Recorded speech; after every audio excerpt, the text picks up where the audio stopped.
నేనే ఈశ్వరుణ్ణి, ఈ సృష్టి స్థితి లయాలు నా ద్వారానే జరుగుతున్నాయి అని నువ్వు ఎందుకని కనుక్కోలేకపోతున్నావు?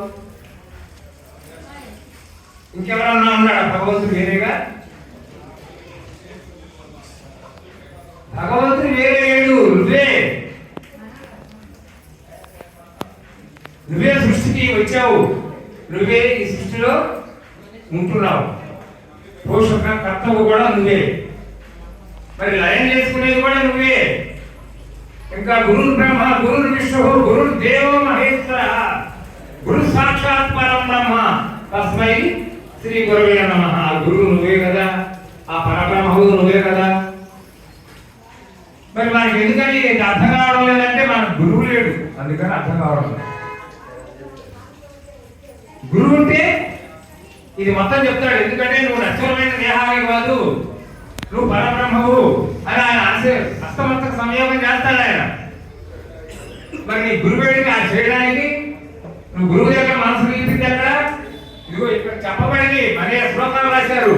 తద్విద్ధి ప్రణిపాతేన పరి ప్రశ్నైన సేవయ ఉపదేశంతే జ్ఞానం జ్ఞానిన తత్వదర్శన. ఆ శ్లోకం ఉంది, కానీ ఆ శ్లోకం పరమార్థం మనం ఆచరించడం వల్ల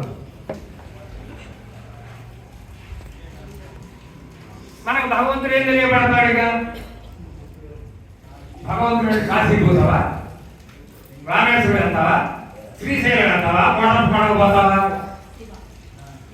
అక్కడే ఉంది భగవంతుడికి వెళ్ళాడా? అక్కడ జ్యోతికి పోతున్నాను అంటాడు అయ్యప్ప స్వామి దీక్ష తీసుకున్నాడు. జ్యోతి ఎక్కడ ఉంది? నీలో లేదా? మరి నీలో జ్యోతినే కదా చూసేది అంతగా, మరి అక్కడ జ్యోతిని చూస్తానంటావు ఏంటి? అంటే నీకు అర్థం కాదా? పరమాత్మ అర్థమైనప్పుడు ఎక్కడికి పోవాల్సిన పని లేదు, తనలోనే తాను చూస్తాడంతే. వాడే భగవంతుడు. భగవంతుడు అంటే నీకు అంతరా ఒకడు ఉన్నాడా? ఈ సమస్తం విశ్వరూప సందర్శనలో ఎక్కడ అంతలా ఆయన ఉన్నాడు కదా, ఆయన కాకుండా ఎక్కడ ఉన్నాడా? సమస్తం నిన్ను నిమిడికున్నావు అన్నాడు. అఖిలాండ కోటి బ్రహ్మాండ నాయకుడు, ఆది వర్షాంతరహితుడు అని పేరు పెట్టి పిలుస్తున్నాం. కానీ మనకు అది అందులో పరమాత్మ కాసేపు అయిన విచారణ చేయడం లేదు. చేస్తే నువ్వే భగవంతుడు అని నీకు అర్థమవుతుంది. నీలోనే మళ్ళీ గురువు పుడతాడు, గురువు ద్వారా. ఇంకా ఆ గురువు ప్రశ్నింపు లేదు. అటువంటి పరమాత్మ నీ అంటే ఉన్నాడు కదా.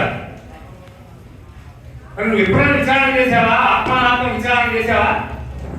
ఇప్పుడు అమ్మాయి చెప్పింది విజయలక్ష్మి, విద్యాలించే వస్తు వివేకము, ఇహమూత్రార్థ ఫలభోగ వివరాలము, సమాధి శక్త సంపత్తి, ముముక్షుత్వం,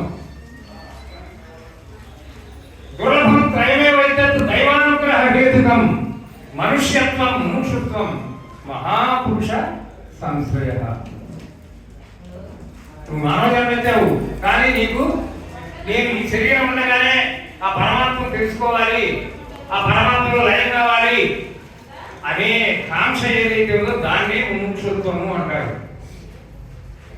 దాన్ని నెరవేర్చుకోవడానికి ఒక మహా గురువు దగ్గర ఆశ్రయం చెందడమే మహాపురుష సంశ్రయ అని పరమాత్మ తెలియజేశాడు. మనం అన్ని ఆదిశంకరాచార్య చెప్పినయే ఎక్కువగా చదువుతాం, మళ్ళీ భేదభావం పెట్టుకుంటాం.